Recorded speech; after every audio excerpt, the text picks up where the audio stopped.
بسم اللہ الرحمن الرحیم۔ ساتھیو، ام المدارس دارالعلوم دیوبند سے الکحل کے استعمال، چہرے پر ماسک لگانے اور مسجدوں میں جماعت ثانیہ دوسری جماعت کرنے کے بارے میں ایک نیا فتویٰ جاری ہوا ہے، اور یہ ہمیں بھی اس لیے بولنا پڑا کہ بہت سے ٹی وی چینلوں پر آج کل الکحل کو لے کر بحث جاری ہے۔ حالانکہ ایک بڑے ڈاکٹر حکیم کا کہنا یہ ہے کہ الکحل لوگ ڈیٹول کے اس پاؤڈر سے، صابن سے، اسے گھول سے بنا سکتے ہیں، تو اس طرح الکحل کے بارے میں زیادہ بحث کی ضرورت نہیں ہے۔ دارالعلوم دیوبند سے جو فتویٰ جاری ہوا ہے اس میں کچھ شرط کے ساتھ دوران نماز ماسک لگانے کی اجازت دے دی گئی ہے، تاہم فتوے میں کہا یہ گیا ہے کہ ماسک اس طرح لگایا جائے کہ دوران نماز جو انسان الحمد شریف پڑھتا ہے، کوئی سورت پڑھتا ہے، یا سبحان رب العظیم، سبحان رب الاعلیٰ کہتا ہے، اللہ اکبر کہتا ہے، تو ان کے کہنے میں کوئی فرق نہ آ پائے، اور کسی حرف کے ادا کرنے میں جو حروف منہ سے نکلتے ہیں ان حرف کا ادا کرنا کہا جاتا ہے، کسی حرف کے ادا کرنے میں کوئی کمی واقع نہ ہو۔ اس طرح اگر ماسک لگایا جائے گا کہ حرف کے ادا کرنے میں کمی نہ ہو تو یہ جائز ہوگا، اور اگر حرف کے ادا کرنے میں کوئی کمی ہوگی تو پھر یہ مکروہ تحریمی کہلائے گا۔ دارالعلوم کے فتوے کا مطلب یہ ہے۔ دارالعلوم کے فتوے کا دوسرا جو جز ہے وہ الکحل ہے۔ دارالعلوم کا کہنا یہ ہے کہ جو الکحل آج کل ہندوستان میں بنایا جا رہا ہے، بہت سی جگہوں پر گنے کے رس سے، مختلف سبزیوں سے،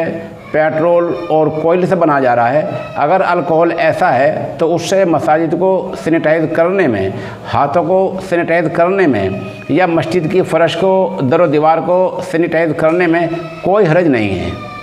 تاہم اگر یہ یقینی طور سے معلوم ہو جائے کہ الکحل غلط چیزوں سے بنا ہے تو فتوے کا مطلب یہ بھی ہے، اگر یہ یقینی طور سے معلوم ہو جائے تو آپ اس کے استعمال سے گریز کر سکتے ہیں۔ لیکن جب دارالعلوم نے اجازت دے دی ہے اور دارالعلوم یہ کہہ رہا ہے کہ ہمارے ہندوستان میں گنے کے رس سے، سبزیوں سے، پیٹرول سے اور کوئلے سے الکحل بنایا جا رہا ہے، تو اس کے بارے میں زیادہ بحث کی ضرورت نہیں ہے، اور اس کا استعمال درست ہے۔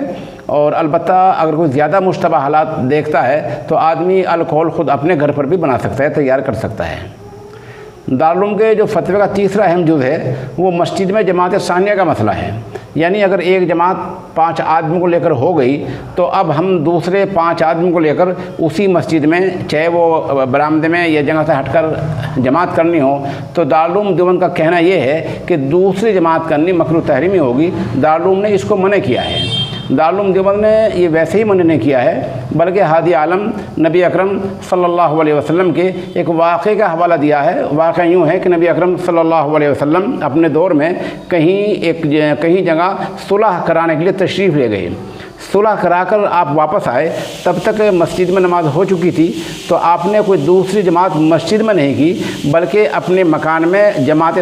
دوسری جماعت کی، اپنے گھر میں کی، مسجد میں نہیں کی۔ اگر مسجد میں دوسری جماعت کا جواز ہوتا، دوسری جماعت کرنی جائز ہوتی، تو نبی اکرم صلی اللہ علیہ وسلم دوسری جماعت ضرور کرتے۔ اسی طرح دارالعلوم دیوبند نے جماعت ثانیہ یعنی مسجدوں میں دوسری جماعت کے بارے میں حنفی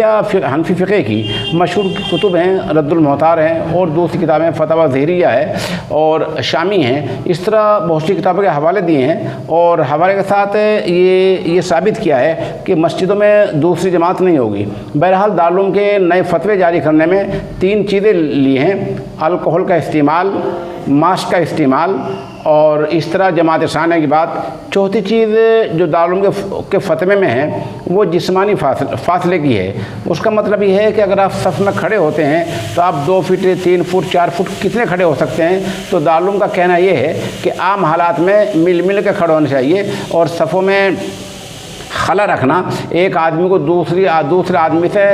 کچھ الگ ہو کر اور 1 فٹ کی دوری پر کھڑا ہونا، دارالعلوم نے اس کو مکروہ قرار دیا ہے۔ لیکن ساتھ ہی یہ بھی کہا ہے کہ حالیہ 8 جون سباد میں جو محکمہ صحت کی ہدایت جاری ہوئی ہیں، ان ہدایت پر عمل کرنے کے لیے اس کی گنجائش رکھی گئی ہے کہ آدمی 2-4 فٹ کا فاصلہ اختیار کر سکتا ہے اور جسمانی فاصلہ بنا سکتا ہے۔ تو فتوے یہ 4 جز ہیں، چاروں ہم نے بتا دیے ہیں۔ بہرحال اگر اس فتوے کے نقل میں کوئی غلطی آپ کو معلوم ہو تو اس میں دارالعلوم کے فتوے کا کوئی جو ہے قصور نہیں ہے، اس میں ہمارا خود و قصور سمجھا جائے، اور کہیں کوئی بات فتوے کے نقل میں کوئی غلط، کوئی خامی، کوئی کوتاہی، کوئی ایسی رہ جائے تو برائے مہربانی آپ اس کو جو ہے کمنٹ میں ضرور نقل کریں۔ وما علینا الا البلاغ۔